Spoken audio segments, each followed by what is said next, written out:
প্রতিটা মানুষ আমরা মৃত্যুর ঠিক আগ মুহূর্তে যদি চিন্তা করার সুযোগ পাই, তাহলে প্রত্যেকের চিন্তা আসবে যে আমার জীবনে কি কি করার সুযোগ ছিল অথচ আমি করিনি।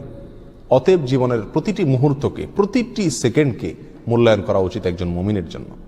একটা মিনিট সময় এর ভিতরে যদি আমি আমল করতে চাই, তো বহু আমল 1 মিনিটের ভিতরে করা যায়। প্রতিদিনে 1440 মিনিট আমরা ব্যয় করে থাকি।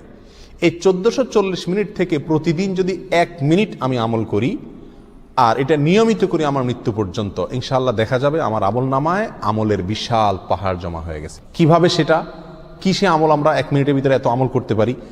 কয়েকটা আমরা নজির স্বরূপ বলতে পারি। 1 মিনিটের ভিতরে আমি যদি সুবহানাল্লাহ পড়ি, 1 মিনিট সুবহানাল্লাহ পড়লে 100 বার সুবহানাল্লাহ বলা যায়। এটা পরীক্ষা করে দেখা হয়েছে, আপনি পরীক্ষা করে দেখতে পারেন।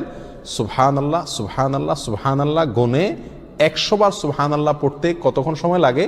সর্বোচ্চ 1 মিনিট সময় লাগে। 1 মিনিট আপনি 100 বার সুবহানাল্লাহ পড়তে পারেন। আর 100 বার সুবহানাল্লাহ পড়লে কি হবে? সহিহ মুসলিম হাদিসে আসছে, নবী সাল্লাল্লাহু আলাইহি ওয়াসাল্লাম বলেছেন, কেউ যদি 100 বার সুবহানাল্লাহ পড়ে, আল্লাহ সুবহানাহু ওয়া তাআলা তাকে 1000 নেকি দান করেন। 1000টি বিনিময় আল্লাহ তাআলা তাকে কিয়ামতের ময়দানে দান করবেন 100 বার সুবহানাল্লাহ পড়লে। তাহলে প্রতিদিন যদি আমি 1 মিনিট সুবহানাল্লাহ পড়ি শুধুমাত্র, তাহলে প্রতিদিন আমি 1000 করে নেকির মালিক হয়ে গেলাম। 30 দিনে 30,000। এভাবে হিসাব করেন সারা বছর, সারা জিন্দেগি কি পরিমাণ দাঁড়াবে ইনশাআল্লাহ। 1 মিনিটে আরো কি করতে পারি আমরা? 1 মিনিটে আমি 10 বার সূরা ইখলাস পড়তে পারি। কয়বার? 10 বার। পড়ে দেখেন 1 মিনিটে 10 বার পড়া যায়। 9 বার কমপক্ষে আপনি পড়তেই পারবেন। নবী আলাইহিস সালাম তার এক হাদিসে বলেছেন যে তোমাদের মধ্যে কেউ কি প্রতিদিন একবার গোটা কোরআন পড়ে শেষ করতে পারবে? সাহাবায়ে কেরাম বলেন, ইয়া রাসূলুল্লাহ, এটা তো কঠিন, প্রতিদিন গোটা কোরআন একবার শেষ করা।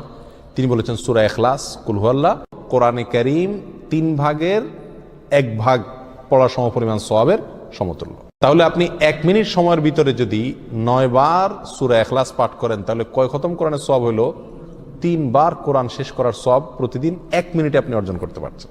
আল্লাহ সুবহানাহু ওয়া তাআলা আমাকে প্রতিদিনে 1440টা মিনিট দিয়ে থাকেন। এখান থেকে 1টা মিনিট যদি আমি আমলগুলো করি এবং সারা জীবন নিয়মিত করি, আমলের বিশাল বড় পাহাড় ইনশাআল্লাহ আমার আমল নামায় যুক্ত হয়ে যাবে।